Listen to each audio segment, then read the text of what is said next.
Hai guys, Assalamualaikum warahmatullahi wabarakatuh. Okay, untuk video kali ini saya akan review satu kasut daripada Essex Windjob, iaitu CP219. So inilah dia CP219. So jom kita review.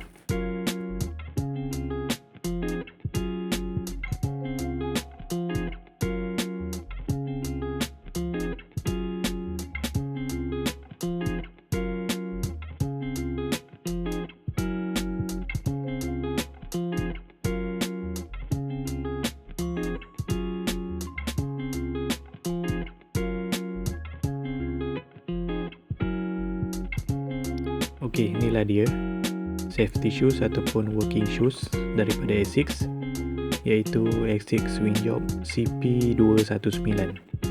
CP219 ni dia dilengkapi dengan bawah fit system. Untuk buka korang just tarik macam ni, and then korang dah boleh longgarkan lah. Macam ni kan. Okey, kalau nak ketatkan, tekan tombol ni and then kita pusing saja, dia akan automatic ketat. Berbeza dengan CP219 sebelum ni, bawah fit system tu dia letak di bahagian tepi sini. Okey, tujuan dia ialah untuk lebih fit dan juga selesa lah ya.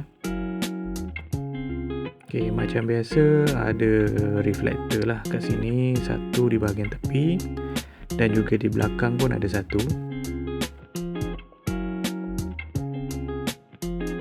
Di bahagian toe ni dia ada synthetic resin, so dia lebih tahan lasak kat sini, dan juga sini hard rubber lah. Dari segi kelebaran kasut ni, di bahagian depan ni dia regular wide, iaitu wide 2E. Di bahagian midsole dia terbuat daripada flight foam. So selain daripada flight foam ni juga dia ada gel teknologi, so sangat selesa lah kaki korang nampak penat. Bahagian upper pula diperbuat daripada synthetic fiber, yang mana ia dapat memberi kelebihan pengudaraan yang lebih baik lah dalam kasut.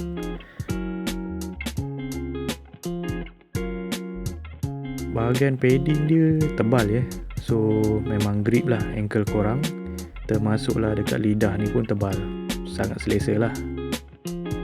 Di bahagian tapak depan ni Essex reka bentuk sedikit tinggi untuk elakkan korang terjatuh kalau tersepak apa-apa.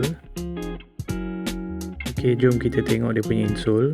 Insole dia ni boleh dikeluarkan, so korang tarik je macam ni, dia akan keluar lah. So yang ni insole dia. Yang ni 3D SRB insole, yang mana diperbuat daripada bahan yang kualiti dan lembut, sangat selesa dan juga grip So kaki korang takkan mudah tergelincir ke depan lah kalau korang pakai kasut ni, yang mana SRB insole ni dia sangat memberi keselesaan pada tumit korang. Okey, yang ni di bahagian bawah, dan material bahagian atas ni ialah sintetik lah.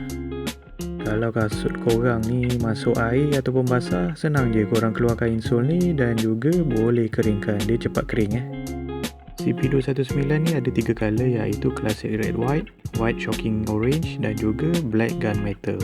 Okey guys, so tunggu apa lagi? Jom dapatkan. Okey, terima kasih.